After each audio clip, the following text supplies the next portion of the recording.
Alors, il y a un des gros sujets dont on parle souvent dans les vidéos ou dans les explications euh, autour des services, c'est évidemment le recrutement d'une source avec le fameux MICE. Mhm. Est-ce que ça, vous pouvez peut-être en dire un mot et comment est-ce que ça, vous êtes formé là-dessus, j'imagine très tôt, et comment ça se met en place concrètement?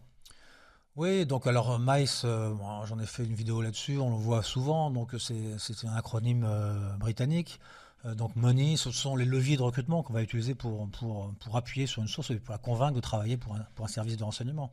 Donc ça peut être l'argent, ça peut être l'idéologie. Idéologie, donc par exemple quelqu'un qui est contre la dictature du pays dans lequel il vit, et donc on va dire tiens tu vas travailler pour le bon côté, et donc travaille pour nous. Et puis donc ensuite il y a la compromission, compromise. Donc là c'est une manière un peu plus abrupte et on tord le bras de la source et on lui montre des photos. Il dit voilà, c'est un homosexuel dans un pays moyen-oriental qui vit très très mal ce genre de déviance entre guillemets de son point de vue. Donc là, on lui présente, on lui dit tiens, on va te révéler à ta famille ton homosexualité, ou alors un homme marié on lui fait des photos, etc. de son écartade conjugale, ou un joueur, etc. Ou un drogué. Voilà. Donc ça c'est un levier qu'on utilise peu, la DGSE pratiquement pas, et parce qu'on estime que c'est pas ça qui c'est contre-intuitif, ça ne fonctionne pas. La source qui est recrutée sur ces telles conditions, elle essaye ensuite de se dérober, de se tendre un piège, de se retourner, voilà. Donc c'est pas quelque chose mais c'est quelque chose qui se fait, en tout cas dans la formation, on l'étudie, c'est possible. Certains le font. Est-ce que dans le contre-espionnage, on peut pas essayer d'identifier finalement les services qui pratiquent ce type de retournement pour finalement essayer d'aller voir ces cibles en disant elles sont potentiellement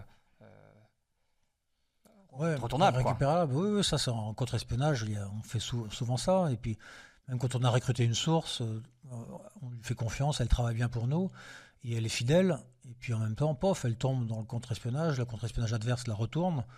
Et ensuite, sans qu'on s'en aperçoive, si on ne fait pas attention, eh ben, on a une source qui est vérolée et qui est retournée et qui nous piège, quoi, et qui nous amène dans un piège. Et on peut se faire arrêter. Moi, j'ai connu ça personnellement dans mes postes, dans l'un de mes postes où on avait une source qui était une bonne source et qui s'est retournée contre nous. Et voilà, et on en a payé les pots cassés. Et donc, pour terminer sur le ego, le mice, donc c'est l'ego. Et ça, c'est très puissant, l'ego.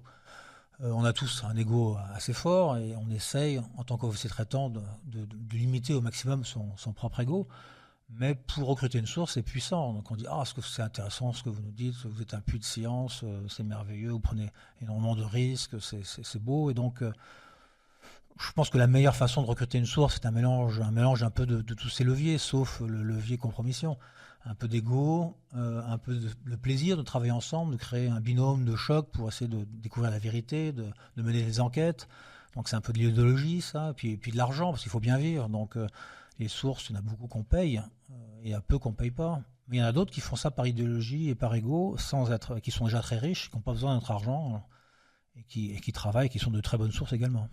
On dit souvent des services, des anciens services soviétiques qui sont justement dans cette forme de compromission, notamment le fait d'envoyer des belles femmes pour obtenir des informations. Est-ce que ça c'est inhérent? Il y a différents types de services qui vont avoir vraiment une approche très très différente dans le fait d'attirer des sources, ou c'est parce que la France effectivement est assez peu là-dedans?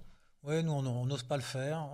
Je crois qu'on a un problème avec le sexe, alors qu'on pourrait se dire, tiens, les Français sont des séducteurs, et donc on pourrait être à l'aise, Français ou Françaises, hein, évidemment, à chaque fois. Mais on a peur, on a tendance à se dire et à croire que entre la source et quand il y a coucherie, entre la source et l'officier traitant, qui manipule qui finalement, et donc on va pas être à l'aise. Donc les Russes, oui, ils l'utilisent beaucoup. Le fameux compromat. Ouais, le compromat. Mais alors après, il y a aussi moyen de le faire d'une manière beaucoup plus gentille. C'est-à-dire qu'en fait, il se crée une histoire d'amour. Et Ça donc, permet de manipuler la personne. Voilà, Bien sûr. c'est des confidences sur l'oreiller. Tiens, aide-moi, mon amour, à comprendre un peu plus la politique française, je n'en sais rien. Ou à s'immiscer tout simplement dans la vie de la personne qui est sensible. C'est ça. Et donc, vous voyez, une opération, par exemple, réussie par les services pakistanais sur une diplomate indienne. Et donc c'est une diplomate qui avait la cinquantaine, un jeune capitaine fringant, un beau Pakistanais ténébreux. Et l'opération a marché. Elle a été découverte après. La diplomate a fait de la prison, bien sûr. En tout cas, voilà, une opération par le sexe, par l'amour, en tout cas. Et Parce qu'elle s'est dévoilée volontairement ou parce qu'il a oui, pu obtenir des informations à travers cette relation? ouais, bah, ça se fait progressivement, comme ça se fait toujours, dans un Oui. engrenage terrible. Au début, c'est gentil, tout est gentil, et puis ensuite, bah, c'est une demande ça se conscientise au fur et à mesure, et puis il dit, tiens, en fait, tu vois, moi, je travaille pour les services, mais donc du coup, la femme déjà, elle est allée trop loin, donc elle peut plus faire machine arrière, elle ose pas, hein, donc, et puis elle aime bien son mec, donc elle veut le revoir, et donc voilà, elle continue à donner des renseignements, et puis ça y est. Après, il y a les sentiments, et puis Puis tout est mélangé, quoi. Il y a les sentiments, peut-être assez vite, et puis dans son cas, et puis là, elle est piégée, puis elle se dit, bon, bah, je continue.